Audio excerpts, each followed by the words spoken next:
1960年3月24日，总理办公室接到了中国人民银行总行打来的电话。总行行长对工作人员说，上个星期他们按照周总理的指示给宗教事务部拨去了20万元，想确认一下这批款项到位了没有。可工作人员一听大惊失色，原来周总理根本就没有下过什么拨款的指示，这莫名其妙的20万元是怎么回事？大家很快就把这件事情报告了周总理。周总理一听也是震惊不已，20万元在60年代可不是一个小数目。周总理很快又把电话打回了银行，让他们详细说说这笔款究竟是怎么拨出去的，又是如何和总理扯上了关系。银行的工作人员回忆，那是3月18号下午发生的事情。当时一个身穿灰色大衣、瘦高个儿、瘦长脸的男人神色匆匆地走进了银行，将一个大信封交给了工作人员。工作人员一瞧，这信封上有国务院的字样，还写着要由行长亲自签收，所以就赶紧把文件送到了行长办公室。当时收下文件的是行长秘书，他拆开信封一看，里面的内容是：总理，主席办公室来电话告称，今晚9时西藏活佛举行讲经会，有中外记者参加，拍记录影片。主席主拨些款子做修缮寺庙用，这样可以表明我们对少数民族和宗教自由的政策。根据以上情况，你拨给15至20万元，可否？请批示。196年3月18日，在请示下面有周总理的签名和一段批复，内容写的是：请人民银行立即拨给现款20万元。为避免资本主义国家记者造谣，要市场流通旧票，10元票每捆要包装好看一点，70必送到民族饭店赵全一收。中国人民银行总行经常会接到来自中央的指示，也见过周总理的签名。办公室里一众工作人员看了又看，认为这签名不错，所以便决定按流程办事，立刻拨款。只是好巧不巧，当时银行里的几位行长、副行长都去开会了，只留下一位王副行长在主持日常事务，而王副行长平时又不大管资金往来的事情。秘书找到王副行长请示之后，他看了签名和文件内容，同样觉得没有任何问题，所以便批准了。而且因为担心耽误大事，王副行长还催促秘书们赶快去办，所以没多久，人民银行总行便把电话打到了北京的分行，让他们立刻准备好20万元的现金，火速送到那位叫赵全一的同志手上。当然，即便把所有的分行都动员起来，在那个年代想凑齐20万现金还要捆扎整齐，实在不是一件容易的事情。等全部准备好的时候，已经接近晚上7点了。银行方面连忙让朱科长带着几个可靠的员工把这些现金运到了民族饭店，而那所谓的赵全一已经在饭店里等着他们。朱科长回忆，当时天色晚，他们只顾着赶紧把事情办好，也没有在意赵全一的相貌，只记得他穿了一身黑，整个人神神秘秘的。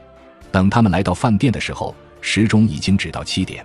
朱科长当时还诚惶诚恐地问赵全一有没有误事。赵全一笑着摇了摇头，夸他们办事很准时，说着还从兜里又掏出几份文件。朱科长接过来一看，这是一份出自总理办公室的介绍信，上面写着：兹介绍西藏工委宗教事务部赵全一同志前去拟行领取拨款20万元整。看到介绍信，朱科长觉得万无一失了，所以让赵全一打了收条之后，几个人便如释重负地回到了银行。又过了几天，总行的行长终于开完会从外地回京，银行的工作人员第一时间就向行长报告了这20万元的大笔资金流动。行长乍一听也完全没听出来有什么不对，毕竟各种文件流程都很齐全。他唯一担心的是资金数目过大，还没有入账，所以才决定打电话到总理办公室问一问。谁知这一问，问出一件大事。那一系列的文件介绍信，包括上面的签名，根本就不是出自总理之手。那么赵全一是谁？那个来银行要求他们拨款20万的瘦削男子又是谁呢？电话另一头，周总理怒不可遏，他让银行立刻把当时拿到的文件等物证都送到自己这里来，再次确认。东西很快就送来了，周总理看着文件上所谓的签名，眉头紧皱。的确，这上面的字迹完完全全模仿了周总理，就算是总理办公室这些与总理最熟悉的工作人员，一时都有些真假难辨。但是假的变不成真的，很显然银行卷入了一起惊天诈骗案。大家震惊之余，还有些想不通，谁那么大胆子拿着总理的签名去找人民银行诈骗？这个诈骗犯到底在想什么呢？现在当务之急是把丢失的20万元巨款赶紧追回来。事关重大，周总理亲自给公安部打了电话，要求他们限期破案，务必要将嫌疑人绳之以法。公安部感到压力巨大，这个嫌疑人凭借一己之力就完成了这样一桩精密的诈骗案，可见这个人非常狡猾，而且他从头到尾使用的是假身份，银行工作人员也只不过能回忆起对方的形貌特征，其他有用的信息都提供不了，就连这外部特征说不定也有伪造的成分。北京城那么大，要如何在100万人口之中寻找到一个不起眼的诈骗犯呢？当时负责追查这个案子的是公安部的副部长杨其清。面对着无头苍蝇一样的案子，杨其清认为突破口还是在那几份文件和介绍信上。杨其清把这些文件交给了检验组，而经过检验人员的查证，这些文件上的笔迹是出自一人之手。杨其清心中推测，这个犯人的身份应该不简单，不可能是普通老百姓，因为普通老百姓不清楚中央办事的流程，但这个犯人从头到尾都表现得很从容，显然他是清楚国家办事的规章制度的，所以才能够有所准备，制造出这么多强有力的文件，还知道冒充总理写介绍信，把一向专业的银行工作人员都骗得云里雾里。而几个小时之后，鉴定人员又告诉了杨其清一个重大发现，那装文件的信封不是假的，那就是国务院的信封，只不过这是个旧信封，骗子不知道从什么渠道得到这个旧信封，想办法抹去了旧信封上的笔记，在里面装进了假的文件，随后2次封口。至于上面的公章，说起来就更难以置信了，那甚至不是假公章盖上去的，而是用水彩笔硬生生画上去的。看来这个骗子的手段确实高。不过这个旧信封让杨其清看到了希望，国务院用过的信封都是有记录的，而且不同批次的信封其工艺水准以及内部的纤维含量有所区别，所以杨其清通知了生产信封的工厂，帮助鉴定这究竟是哪个批次的信封。最后的鉴定结果是，这个信封生产自1959年6月。随后杨其清又希望鉴定专家能够恢复旧信封上被抹去的字迹，不过结果却令人失望。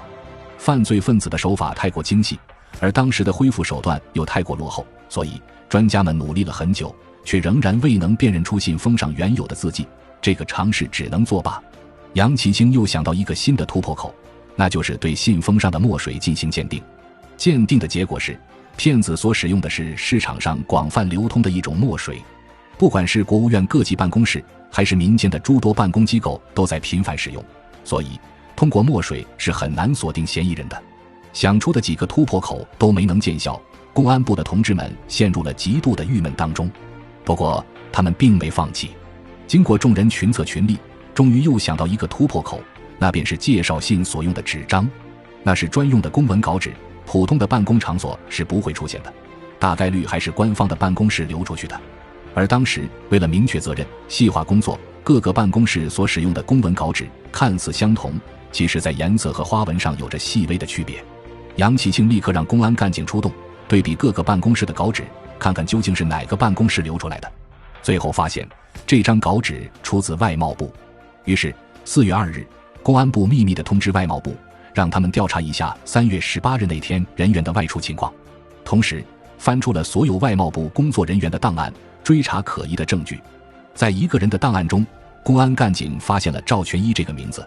而这份档案属于外贸部一个叫王卓的职工。原来1950年的时候，王卓曾经犯过一个重大错误，与他一个同乡伪造路条赚钱，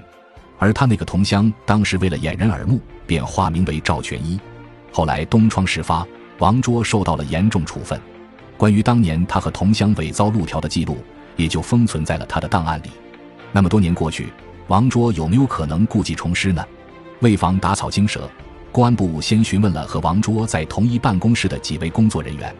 没想到几人一听王卓扯进了诈骗案，都是一副恍然大悟的样子。原来王卓这段时间一直表现得非常反常，同事们早就怀疑了，只是过去大家也不愿把身边的同事和诈骗案联想到一块。同事们提出了很多王卓身上的疑点，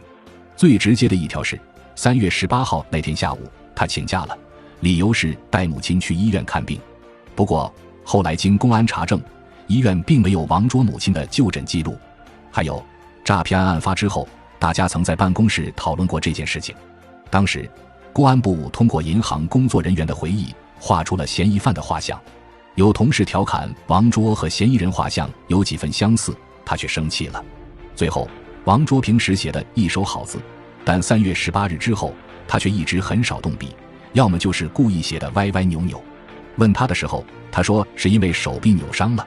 不过回头再想，他或许是为了掩盖自己真正的笔迹，但这点小伎俩可不足以帮王卓脱罪。公安机关很快比对了王卓之前的字迹，确认文件上的字就是出自王卓之手。很快王卓被公安干警抓捕归案，而一被抓，王卓的心理防线就崩溃了，没多久就交代了自己全部的犯罪事实。